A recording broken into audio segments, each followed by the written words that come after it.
বুঝলি ভালো আছেন?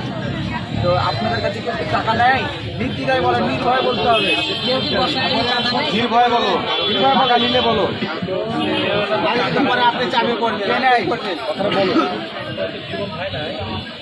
আজ থেকে যে হোক, এই যে আজ থেকে চাঁদা দেওয়া বন্ধ। কে নেয় কে বা নেয় না সেটা পরের কথা। আজ থেকে চাঁদা দেওয়া বন্ধ, ঠিক আছে? আপনারা ব্যবসা করবেন, এদের স্বাধীন দেশ। এই সাংবাদিক আছে এখানে, তারা নিউজ করবে, তারাও এটা ইনভেস্টিগেশন করবে যে এইখানে তদন্ত করে দেখবে কারা চাঁদা নেয়। হ্যাঁ, আমি প্রশাসনকে অনুরোধ করবো, বলে থানাতে আমি অনুরোধ করবো যে এই লাইভ হচ্ছে, দেখছে, আপনারা কাউকে চাঁদা দিয়ে ব্যবসা করবেন, ঠিক আছে? নাম্বারটা নাম্বার রাখেন, বিমান আসছিল প্রতিদিন, এটা দিবেন না, 1 টাকা দিবেন না।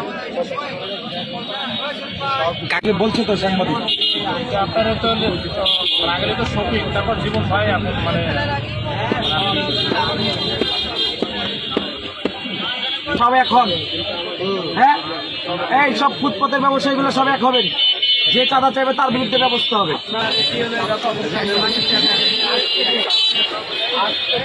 আমরা হচ্ছে আজকে ছাত্র দলের নেতাকর্মীদের নিয়ে আজকে এই সাহেববাজার সিটি কলেজের এখান থেকে সাহেববাজার মণিচত্বর সোনাদেবীর মোড় হয়ে মণিচত্বর এগুলোতে যারা ফুটপাতের দোকানদারি, তাদের রুজির জন্য দোকানদারি করে, তারা আসলে অনেকে যারা আছে যারা চাঁদাবাজি করে, তাদের কাছে টাকা আদায় করে প্রতিদিন তারা ফুটপাতের দোকানদারদের কাছে জবরদস্তি করে এবং তারা জুলুম করে টাকা আদায় করে।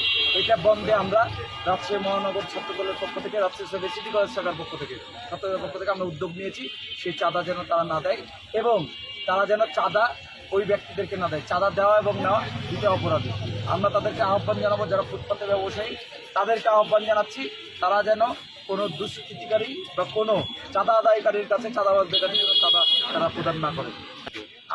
আমি এটা শুনেছি যে ওইখানে চাঁদা তুলতে থেকে দুই গ্রুপের সাথে মারামারি হয়েছে।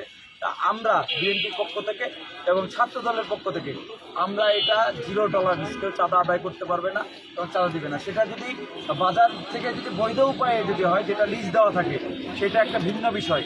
কিন্তু অতিরিক্ত 100 টাকা 200 টাকা করে যেটা আদায় করা হয়, সেটা আমরা প্রতিবাদ জানাচ্ছি এবং চাঁদা আদায় না করার জন্য আমি অনুরোধও করছি। আমরা এটা প্রশাসনের সাথে কথা বলবো, সবার সাথে কথা বলে এটা যেন দ্রুত পদক্ষেপ নেয়। আমি আপনাদের মাধ্যমে, সাংবাদিকের মাধ্যমে, আমি আপনাদের মাধ্যমে জানাতে চাই, প্রশাসনের যারা কর্মচারীবৃন্দ আছেন তারা যেন অতি দ্রুত এই সমস্যাগুলোর নিরসন করে। মানে দিন আনে দিন খায়, তাদের কাছে অতিরিক্ত জুলুম করে টাকা আদায় করবে।